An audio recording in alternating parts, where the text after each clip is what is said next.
The day I decided to divorce Blythe was my birthday. At the dinner table, I pretended to joke and asked him, "Do you love me?"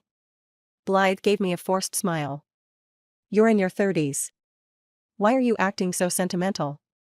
I lowered my head without a word and glanced at the screenshot on my phone. In the chat window, Blythe was holding a woman in his arms, kissing her passionately. His message to her was a heartfelt confession: "You are the only one I've ever loved." Looking up again, I asked, "Can you give me a birthday present?" Blythe agreed without hesitation. "What do you want? Just say it." I quickly took off my ring. "A fresh start. Blythe, let's get a divorce." Blythe didn't process my words right away. His well-shaped eyebrows knitted slightly as he set down his knife and fork, slowly wiped his mouth with a napkin, then finally looked up at me, sizing me up with clear impatience. "Caitlin, what's gotten into you?" I took a sip of juice. "What, we're not allowed to be romantic? 5 years of marriage, and it's too much to ask you to say you love me?" Blythe stood up, walked over, and patted my shoulder. "Come on, don't be like this. You know I'm not good with sweet words. I heard you lost a project recently, feeling down? In a few days, I have a business expo. Come with me, get some fresh air." I avoided his hand and spoke again. "I'll have the divorce papers ready for you soon." Blythe's expression darkened. "Caitlin, are you joking? You're pregnant, and now you want a divorce? Are your hormones messing with you?" They were. I'd always been mild-tempered. Even in the business world, I was known for being composed and never losing my cool. But ever since I got pregnant, my temper had indeed worsened. I stood up and tossed my phone in front of him. "You're the one at fault here. Don't push me, or this will end up in court, and trust me, you won't like it." On the screen was the chat log Isabel had sent me. In the background of the conversation, surrounded by a bunch of cheering old classmates, Isabel and Blythe were locked in an intense kiss. The messages were Blythe's raw, emotional confession to her. The words were fragmented, mixed with filler sounds, clearly transcribed from a voice message. He wrote about how he had never forgotten her all these years, how marrying me at his parents' insistence was his biggest regret, how life had no rewind button, and that the only person he had ever truly loved was her. Blythe quickly tried to explain. "That night was a class reunion. I was drunk.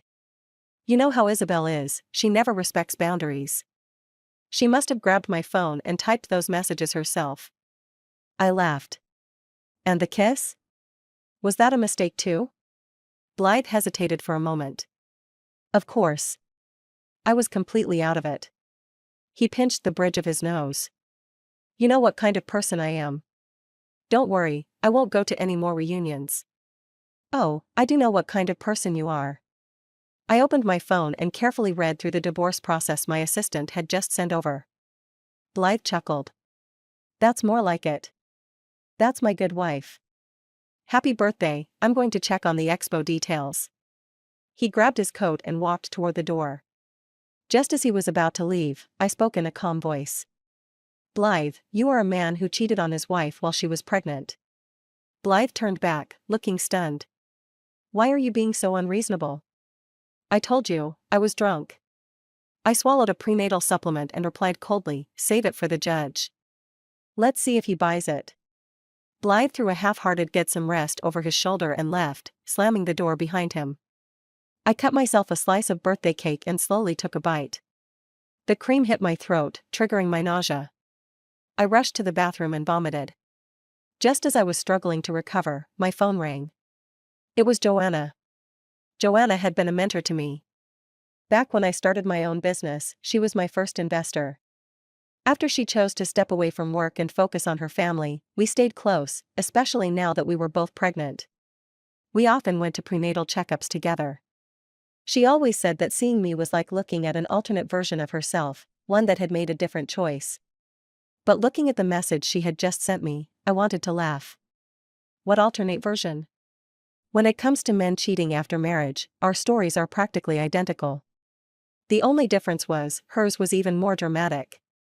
The photo she sent showed a man and a woman in a car, locked in a deep, passionate kiss. Their clothes were messy, their bodies entangled like writhing vines. Suppressing the nausea rising in my throat again, I picked up her call. Joanna was furious, her voice shaking with rage. I'm pregnant, and he's out there sleeping with another woman.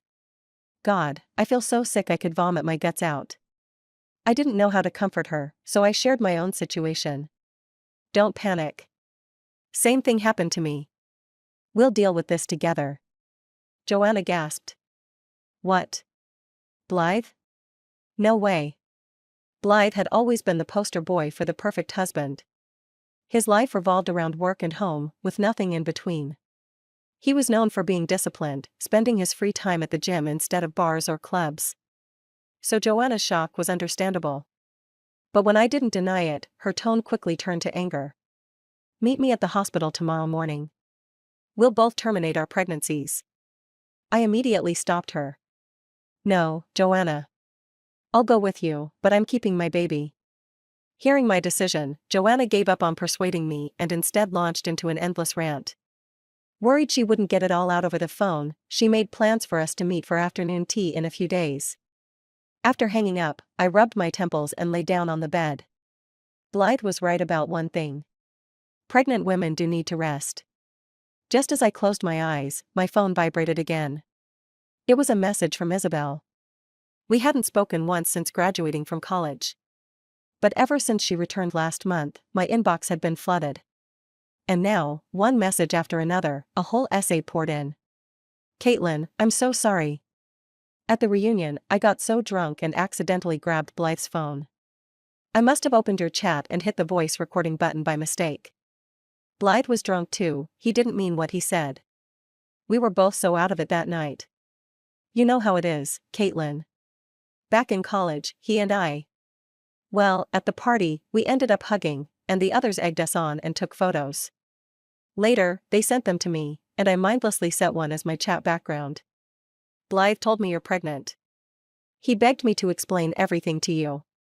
I swear, there's nothing between us. Please don't be mad. Let's meet up so we can apologize to you together. What a long list of accidents. Accidentally recorded a confession.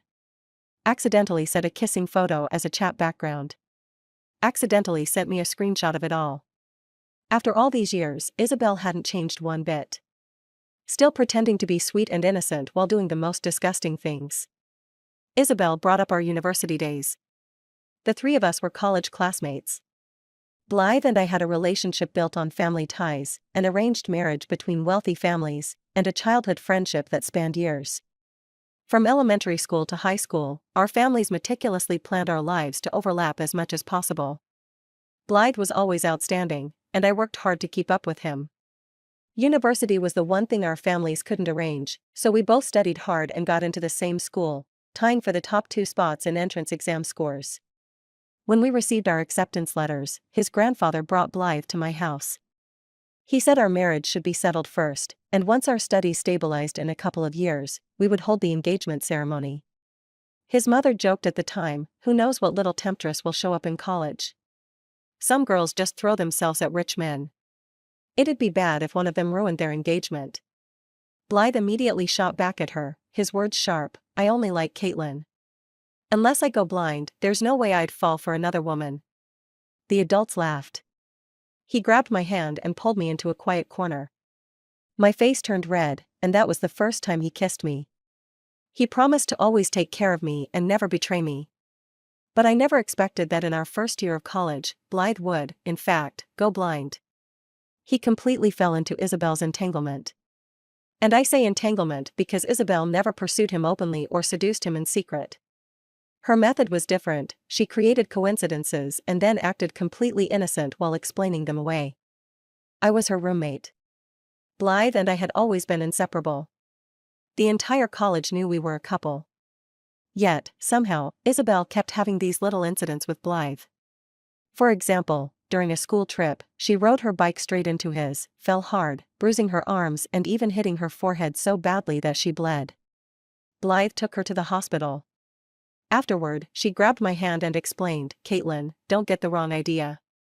We just went to the hospital. There's nothing going on between us. Or when Blythe and I teamed up for a student event, she signed up as a volunteer. During the event, she accidentally knocked over the drink Blythe had bought for me, soaking the event materials. She immediately offered to reprint them and dragged Blythe to the print shop. When they returned, she smiled at me and said, "Caitlin, it was just printing some materials. Don't overthink it." At first, Blythe found her annoying and vented to me about her.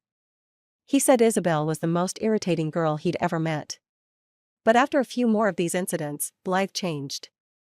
When he brought me snacks, he started bringing an extra portion. "For your poor roommate," he said. "She's struggling financially, so we might as well help her out." Then, they started joking around more, getting closer and closer. On my birthday that year, Blythe put his arm around Isabel in front of everyone. He announced, "From now on, Isabel is like a little sister to both of us." Isabel beamed and said, "Not a sister, more like a brother." And then, like always, she added, "Caitlin, don't get the wrong idea. I'm just joking." After being siblings for a while, Blythe suddenly told me one day, "I've realized my feelings for you were never romantic." We broke up. Blythe and Isabel had a passionate relationship. But in the end, it all fell apart when Isabel followed her professor abroad. His grandfather was so furious that he beat Blythe black and blue.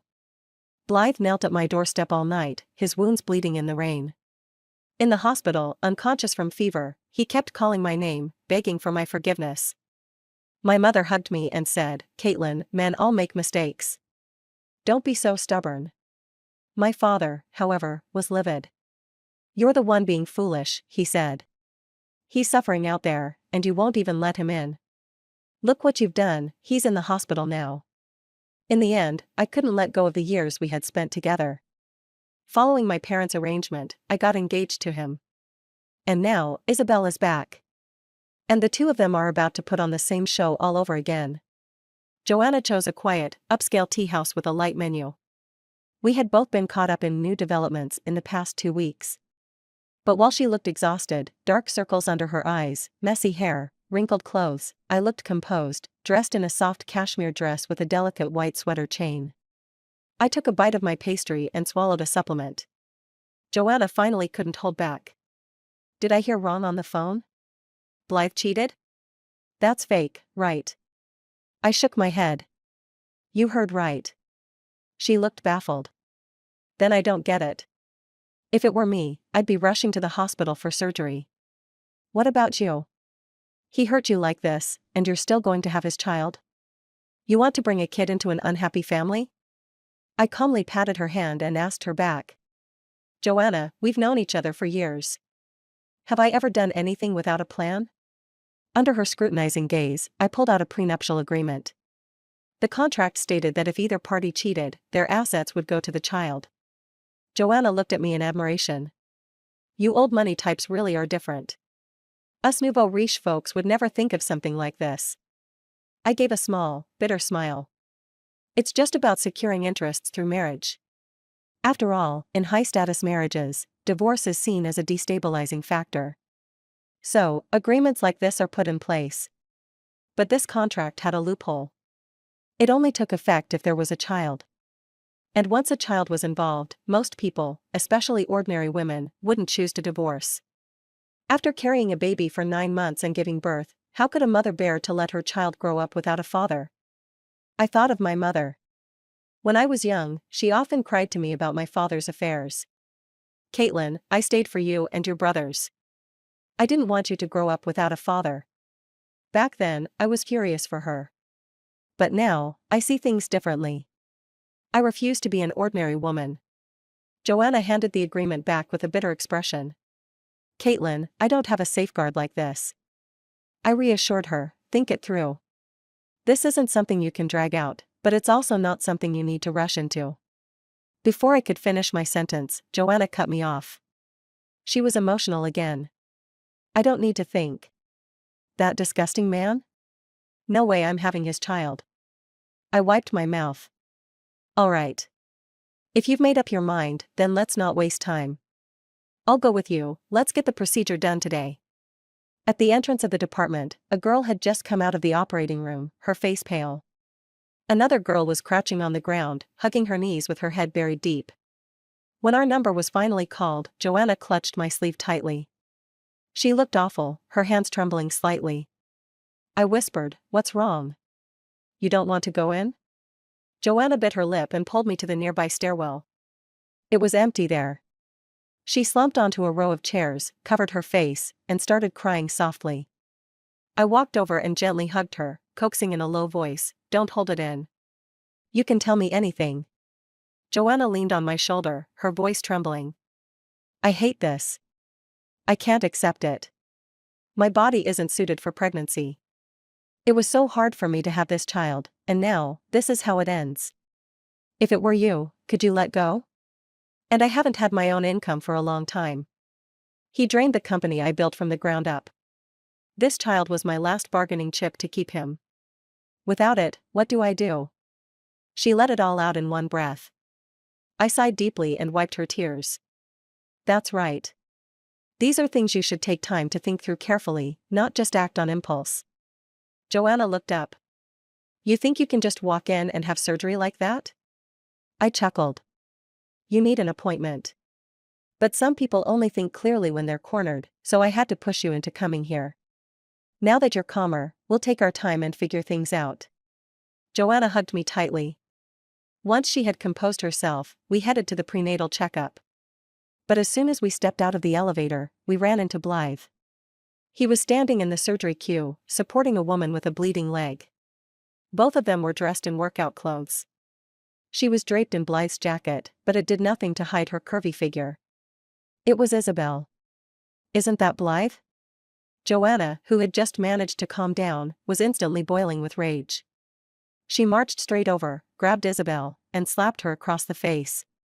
"Everyone, look. This woman is a homewrecker, destroying someone else's marriage." Her words instantly drew a crowd. Isabel clutched her face, tears welling up in her eyes. In the chaos, before Blythe could react, a young man holding a water bottle ran over. "Who are you calling a homewrecker?" "Oh, this is getting interesting." "And who are you?" Joanna asked him. "I'm Dave, Isabel's student. She's an outstanding teacher, how dare you slander her?" He was tall and full of youthful energy. I had already looked into Isabel's life after she returned. She was now a university lecturer. This guy was likely one of her students. An outstanding teacher? She's a homewrecker, and he's a married man. Them being all cozy like this, what do you call that? Joanna gestured between Blythe and Isabel, her fingers flying. She was more furious about this affair than I was. The whole scene was almost comical. "You've got it wrong," Isabel sobbed, her face pitiful. "I hurt my leg and couldn't stand properly. I just happened to run into an old classmate at the gym, and he kindly brought me here. You can't just accuse people without proof." Blythe quickly pulled back the arm that had been supporting her and snapped at the crowd, "It's just a misunderstanding. Nothing to see here. Move along." I let out a cold laugh. "Blythe, you always say you're too busy to come with me to my checkups, but turns out, this is what's keeping you busy." Blythe walked over, trying to reassure me. "I've had a lot on my plate lately, so I've been hitting the gym more to relieve stress. Running into Isabel was just an accident." "Oh, another accident? First, you were drunk. Now, this is accidental. That's quite a streak of coincidences." I smirked, pointing at the jacket on Isabel. "That sports jacket, I gave it to you." Hearing that, Blythe immediately yanked the jacket off. Underneath, Isabel was wearing a tight crop top, her cleavage in full display. She shivered from the sudden chill. Dave swiftly took off his own jacket and draped it over her shoulders, then twisted open a water bottle and handed it to her. "Professor, have some water to calm down." Isabel pushed the bottle away and walked toward me, eyes full of tears. "Caitlin, we were college roommates. You know me. Nothing happened between us. He only gave me his jacket because I was cold." "You don't need to explain, Professor.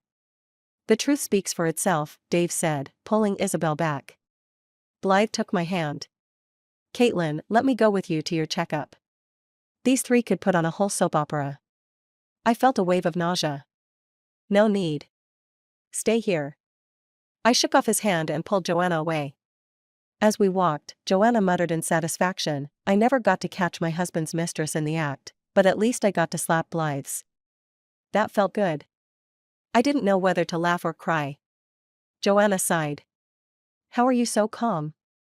Doesn't this make you angry? I've already been angry, I exhaled.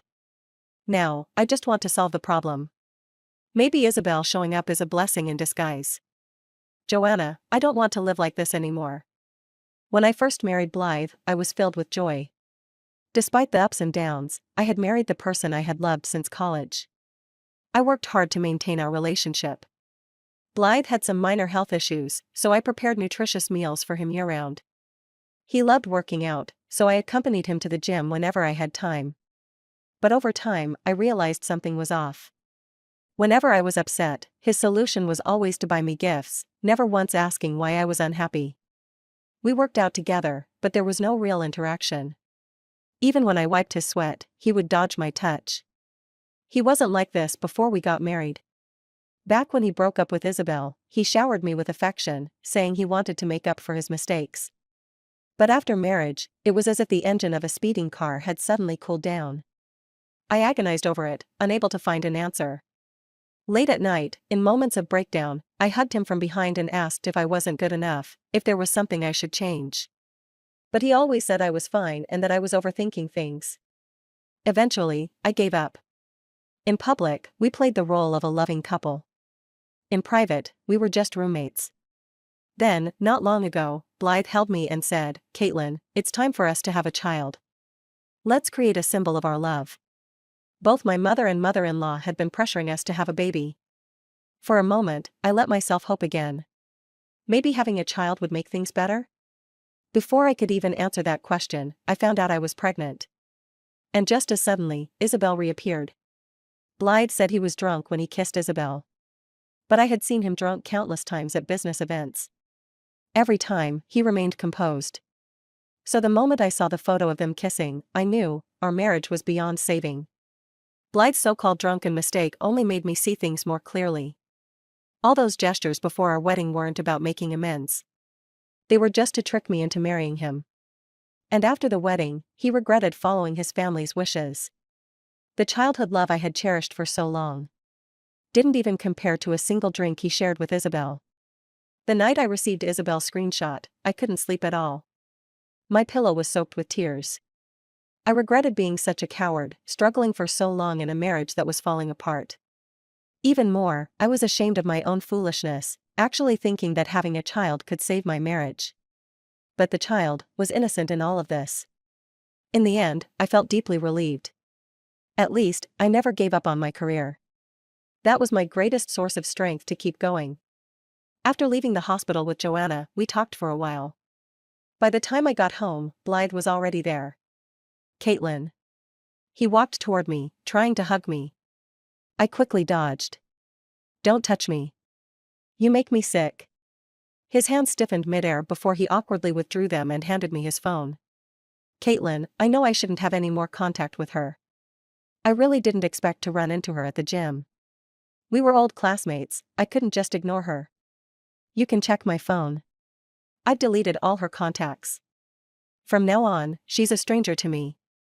Then, he took out a necklace, his face full of sincerity. "Come on, don't be mad. It's bad for the baby. I got you this limited edition blue diamond necklace. Let me put it on you." I didn't say a word. Blythe led me to the mirror and clasped the necklace around my neck. The blue diamond sparkled with a crystal-clear brilliance. Looking at his eager-to-please expression, for a moment, I felt like I had gone back to that rainy night. Back then, he was injured in the hospital, holding my hand just like this, begging for my forgiveness. Same trick. I wouldn't fall for it a second time. Blythe, cheap things like this? I could buy a pile of them without a second thought. It's nothing special.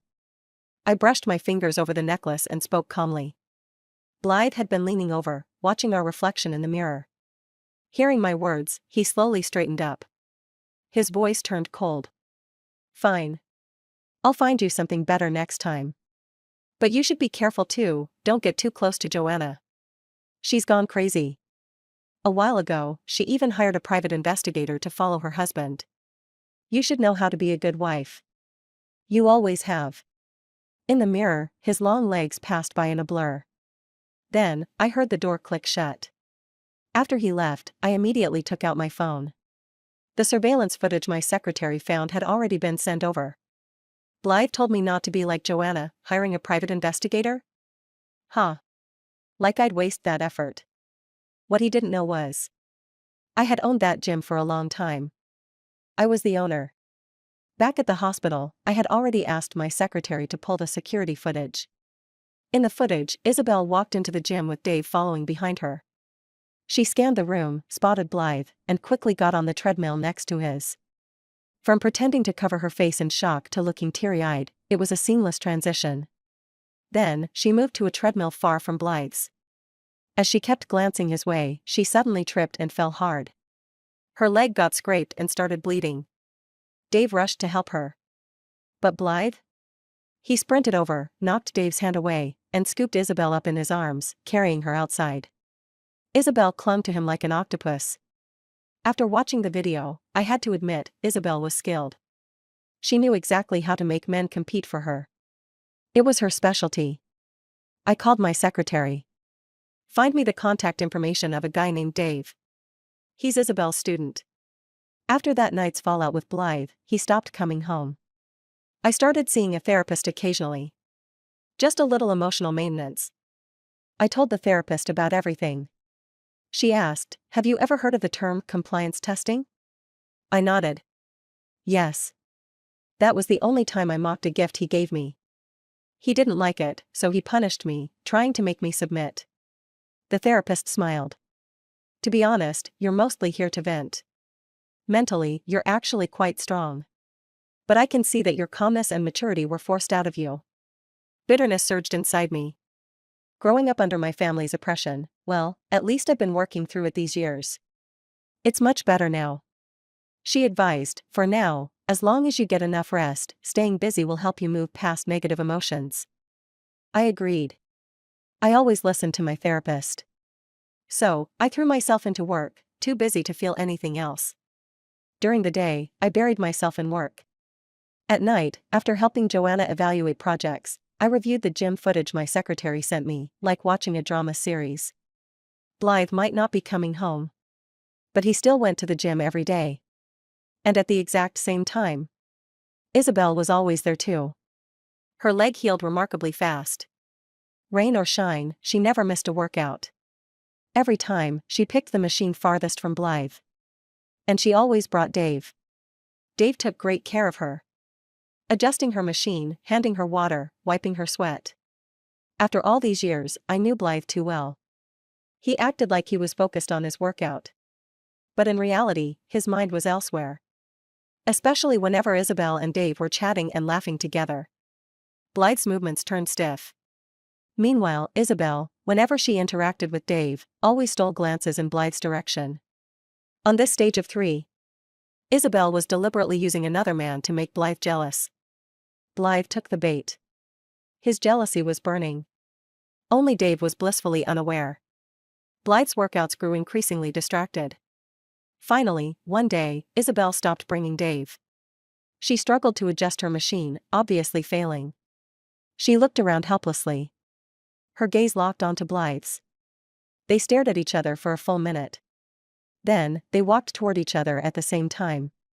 Blythe helped her adjust the nearest machine. They exercised side by side. The entire time, neither of them spoke a word. But I knew. The fire was about to reignite. After half a month of not coming home, Blythe called early one morning. "Caitlin, my business gala is in 3 days. I'll have someone deliver your gift to the house. Get ready." I kept my voice cold and replied with just 2 words. "No time." Then, I hung up. That night, I invited Joanna over. We needed to go over the projects I had picked out for her. I had already analyzed everything for her. Right now, the most important things were deciding what to do about the baby and taking back control of her assets. I told Joanna to get a detailed list of all the properties under her husband's company. From that list, I selected a few that seemed insignificant but had great potential. No matter what it takes. Beg him, act pitiful, whatever you have to do. Get these under your name. And you'll have a decent chance to get back in the game. Joanna was in awe of my business instincts and nodded repeatedly. She looked at the simple analysis report I had written and suddenly spoke. Caitlin, before I came here, I wasn't sure if I wanted to keep the baby. But now I know the answer, I won't be keeping it. Her voice choked. I can't go on living with a man who cheated on me. Since I'm leaving, my priority has to be rebuilding my career. I'll be too busy to give the baby a good start in life. And I'm not like you. You're rational enough, but I tend to be dependent on others. I'm afraid that if I have this baby, my whole life will revolve around them. That wouldn't be good for me or the child. Joanna held my hand. I also understand why you chose to keep yours. Your abilities give you the competence to do so. I nodded. A parent's love isn't just about giving birth, it's about support. Making sure Blythe leaves with nothing is just a punishment for him. My child doesn't need his money. I can provide everything they need. Joanna asked, have you considered the absence of a father? I took a sip of water. A child's well-being depends on their upbringing. An unfit father and a toxic home are worse than having no father at all. A capable mother can provide a complete education. Joanna's eyes turned red, she couldn't agree more. I clapped my hands and stood up. All right, enough serious talk. Joanna, let me show you something interesting. I brought out some healthy snacks and fresh juice. Then I clicked on the latest gym surveillance footage my assistant had sent over. Joanna quickly switched to gossip mode. Blythe doesn't look too happy. I gave her a thumbs up. I gave him a hard time this morning, he's probably fuming. Fuming? Won't he need to vent? Where's his mistress? Joanna had barely finished speaking when Isabel appeared. The two of them jogged side by side in silence. The workout ended. Isabel picked up a water bottle, opened it, then set it back down. Looks like she forgot to fill it. She had no water, no towel, and was pitifully eyeing Blythe's bottle and towel. She's making her move, I commented. Joanna scoffed. What a manipulator. Blythe hesitated for a few seconds, clearly going through an internal struggle. Then, he handed her the water bottle. After that, he slowly walked over, picked up the towel, and began wiping the sweat off her forehead. This moment, Isabel must have been waiting for it. She grasped Blythe's hand. Tears welled up and rolled down her cheeks. Then, she suddenly wrapped her arms around his waist and kissed him. Joanna, mid-bite into a nut, froze, her mouth hanging open like a stunned hamster. Meanwhile, I was furiously clicking my mouse, taking screenshots one after another. Joanna threw her snack aside and asked for the gym's address. Screenshots aren't enough. Trust me, those two will take things further tonight. She quickly called the private investigator she had hired. Follow them, now. At 9 p.m., the investigator sent an update. Blythe and Isabel had gone to a hotel. Joanna grabbed her coat and pulled me up. We've got solid proof. Let's go bust them. As we walked toward the door, something occurred to me. Joanna, we don't have to go. I have a better candidate for this job. Do you remember that guy at the hospital who swore up and down that Isabel wasn't a homewrecker? I had looked into their relationship. Isabel had been handing off her research projects to Dave, but she claimed most of the credit. The way he looked at her, it went far beyond admiration for a mentor. He had accompanied her to the gym multiple times. Their relationship was clearly more than just teacher and student. I picked up my phone and called Isabel's devoted follower. Hey, sorry to bother you. But I think you'd be very interested in what I have to say. At midnight, I received a bombshell response. Dave was flooding me with photos, every single one capturing Blythe and Isabel's affair in real time. Somehow, he had managed to barge into their hotel room. In the pictures, Isabel was curled up under the blanket. Blythe was in a bathrobe. Scattered on the floor were a few incriminating items. The images were scandalous, enough to make anyone blush. Then, Dave called me. I'm sorry for what I said at the hospital before. Today, I finally realized how completely she fooled me. She used my feelings for her to exploit me while secretly entangling herself with your husband. He took a deep breath. I have to expose her true colors. I didn't say much, I just gave him an email address. It belonged to the wife of Isabel's former mentor. Through some digging, I had learned that Isabel wasn't actually talented in academia. During her time abroad, she climbed the ranks by latching onto her mentor, publishing multiple papers under his guidance. People in her field had long called her an academic leech. In the end, it was her mentor's wife who forced her to return home. I called Blythe and told him to come back that night. He readily agreed. I'm glad you've finally come to your senses. I'll be home tonight. He thought I was surrendering. When he arrived, he looked exhausted, probably still reeling from Dave's ambush. I decided to fan the flames. On the coffee table, I had laid out the incriminating photos. Blythe, the evidence is all here, isn't it? His face burned with shame. His voice was hoarse. So you really won't leave any room for negotiation? I nodded. We're getting divorced tomorrow. You leave with nothing. The child stays with me. From now on, we have nothing to do with each other.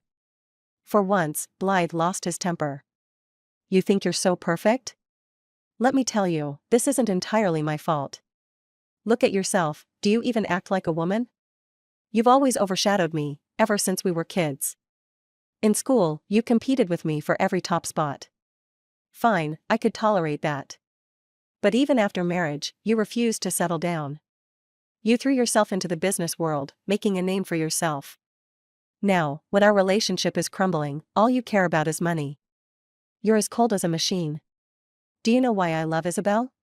She made me feel passion. She made me feel what it's like to have a woman rely on me. Blythe had completely lost it. After his rant, he slumped onto the couch, holding his head. I listened in silence. The room fell quiet. Then, suddenly, I laughed. Blythe, his eyes red, glared at me. What are you laughing at? I shrugged. I just realized what impotent rage truly looks like. I couldn't even be bothered to argue with him. I had already wasted enough time on this man. You can't wake someone who pretends to be asleep. I handed him the divorce papers. Blythe sneered. Good. I'll divorce you and marry Isabel right away. She's nothing like you. Enjoy growing old alone with your money. Thanks for the well wishes, I replied indifferently. Blythe was livid. He grabbed the papers and signed them without even reading. During the divorce cooling-off period, my dad relentlessly called me. Are you out of your mind? You're pregnant and still want a divorce? I quietly listened as he went on about the disadvantages of divorce. The possible damage to both families' reputations, the potential property disputes, and the disintegration of their linked interests. But he never considered my happiness. I didn't say much and simply replied. Blythe's scandal is going to break soon. Divorce will protect our family. Even if we take a step back, Dad, whether I divorce or not is my choice. I'll consider your opinion, but I won't let you control me anymore. And tell Mom not to bother trying to convince me. It's useless. Since I was little, I had been subject to too much education from my dad. He taught me that girls don't need to be competitive. The most important thing is to marry a good man, to be modest, low-key, and obedient. He handed over the management of the family business to my brothers. He chose a good man for me. And my mom, for the sake of the children, chose not to divorce and worked hard to maintain the facade of peace. But in reality, she lived on edge, full of resentment. I didn't want that kind of life. My life, and my child's life, should be defined by us, not by anyone else. On the day we went to get the divorce certificate, Blythe brought Isabel along. In front of Blythe, Isabel looked incredibly awkward. I told him not to do everything in one day, but he wouldn't listen. But when Blythe stepped away to take a call, she turned around and arrogantly flaunted it to me. You lost to me in college, and now you're still losing. Thank you for taking care of Blythe all these years. A man like him, he truly is the best life partner. I looked at her expressionless, as if she were a chicken trying to crow. After getting the divorce certificate, I smiled at Isabel before leaving. Wish you happiness.